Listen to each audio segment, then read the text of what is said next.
Australian for this evening. Yeah, keep that up.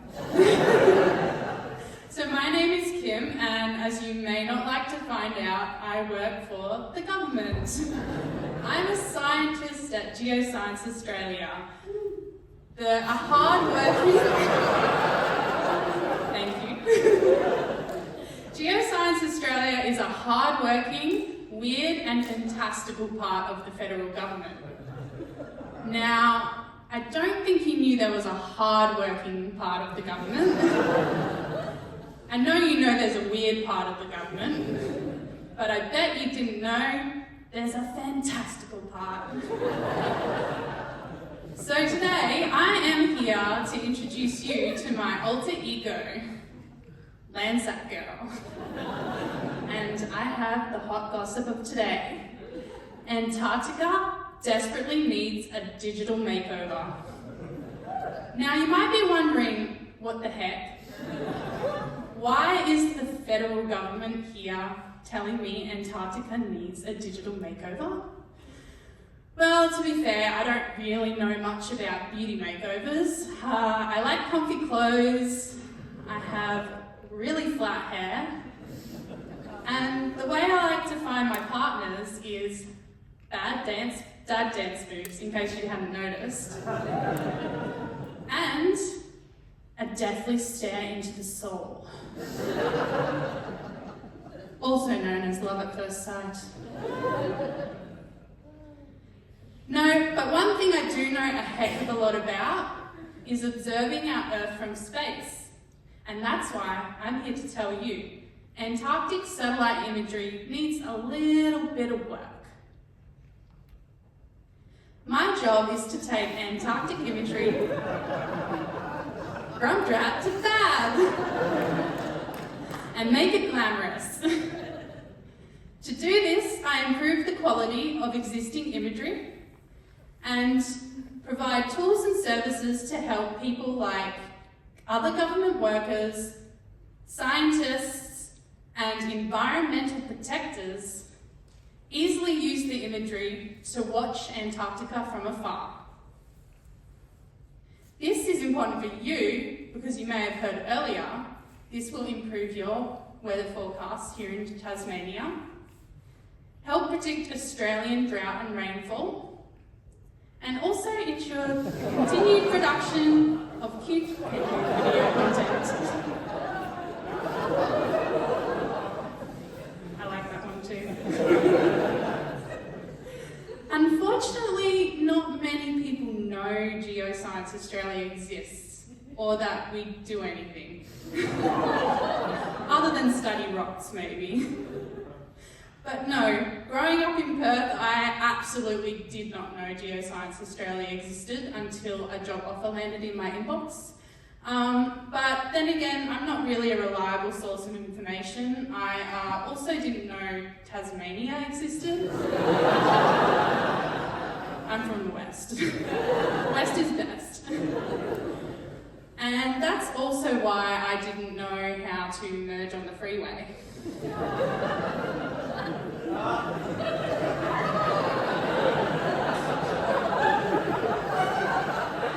It's a real problem. Up until a few weeks ago, I didn't even know our Prime Ministers knew our government, I think they knew our government existed.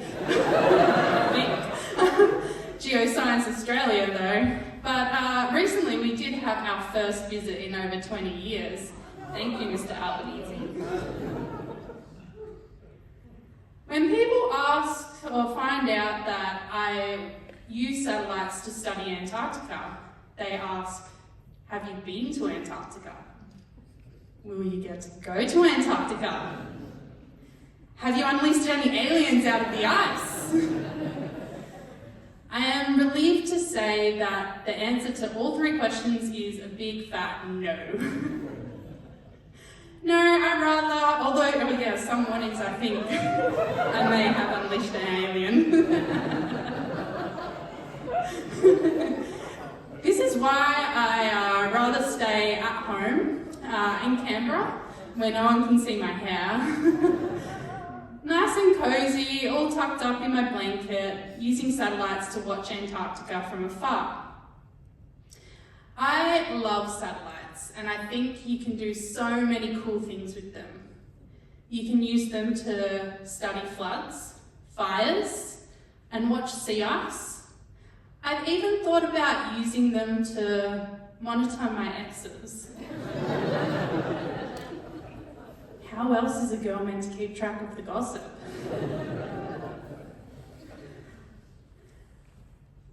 Yes, and I am referring to these satellites as my satellites, but I will admit that they're owned by the NASA and the European Space Agency. Don't tell anyone. My most powerful satellite only sees one colour for every 10 metres on the ground. And as much as my exes like to think that they or certain parts of them are big enough to be seen from space, I think they're safe. I have tried to get access to more powerful satellites though. I've shown some really cool imagery to the Australian Secret Intelligence Service, but for some reason they don't want to hire me. Instead, they told me to keep studying penguins in Antarctica, looking at them from afar. I think that might be because they can't take out restraining orders.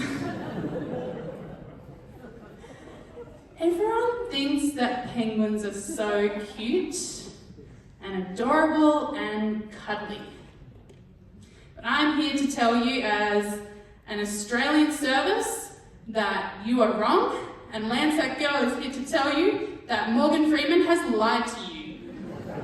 Penguins are filthy, smelly and disgusting creatures that have bright pink poop, and they like to smear this bright pink poop all around. So much so that you can actually see it from space.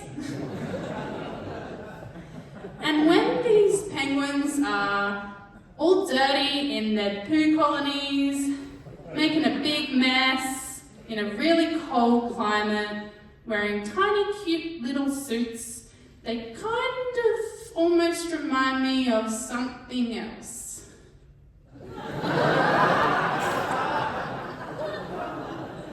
I don't know where this is.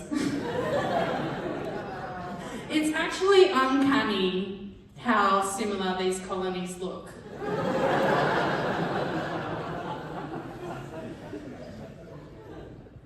We are really lucky in the fact that we have over 40 years of free satellite imagery provided by the United States of America.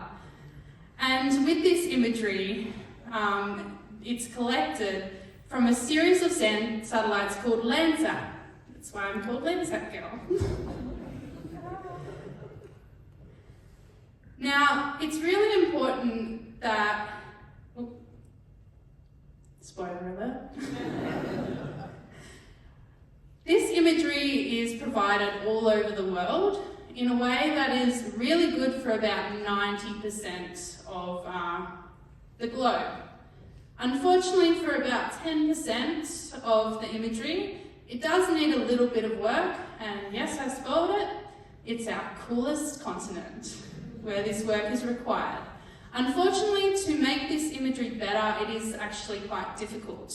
And we can't exactly go crying to our American friends to just fix it for us. I think they might have enough going on at the moment, but I'm not allowed to comment. I work for the government. But yeah, aluminum. Yes, I think maybe the language is the issue, but you might want to ask Tyler.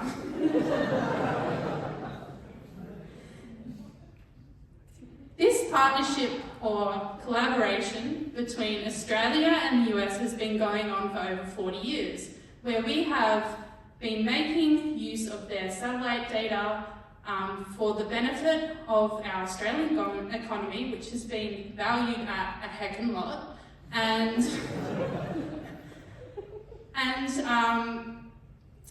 This is just purely relying on the good graces of America to provide the imagery for free. Recently, a group of people at Geoscience Australia, who might be very smart and forward-thinking, have recently decided to put a ring on it. And we have now engaged in what we're calling the Landsat Next Partnership. This Landsat Next Partnership Agreement is an agreement that formalises our relationship with the USA around the Landsat satellite series and the data they collect. In this agreement, the US agreed to provide Australia with the imagery for at least the next 30 years for free. And in return, we will provide American imagery and data systems with, you guessed it, a digital makeover. It's my team's job at Digital Earth Antarctica to deliver this over the Antarctic continent. But this will take a little bit more than a bit of blush mascara. No, first we need to improve our image filters, which takes the imagery from looking like we took it with our Nokia, which we found under our couch, to a Samsung Galaxy S24 Ultra.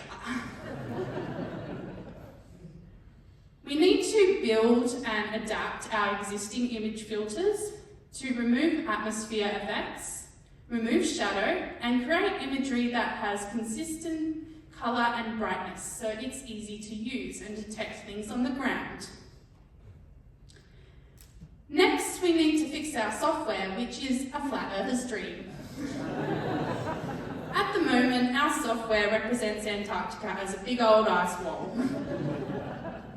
If it's news to you, this is not right.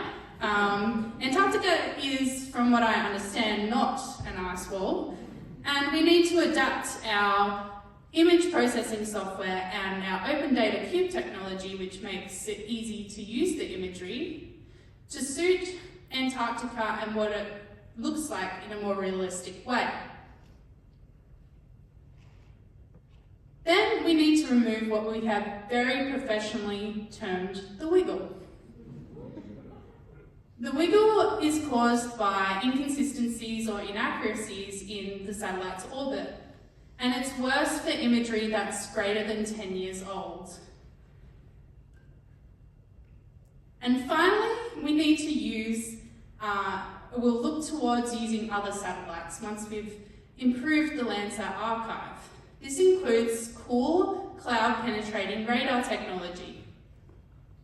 This radar technology is really cool because it can see through clouds. Even though this optical image on the, sorry, I'm dyslexic. On the left? On the right? I'm not joking. That one. It has a cloud in it, but you can see most of it. Like you can see the cool glacier and a little bit breaking off and stuff. But I'm here to tell you that this is the next 2 months worth of imagery that we have for this satellite. Cloud, cloud, cloud, more cloud. And even more fun, this is what it looks like in winter. It's like my soul. So radar satellites are really important. Once we've done this, these simple 4 steps, the Digital Earth Antarctica dream will be over and we will have glamorous imagery. This imagery is then very easy to use for environmental protectors, government workers and scientists to concentrate more on what's important, which is watching how Antarctica is changing, and leave all the dirty hard work to us so they don't have to do it themselves. But time will tell if Digital Earth Antarctica can fix this sciencey fashion crisis. Until then, you know you love me. XOXO, Landsat Girl.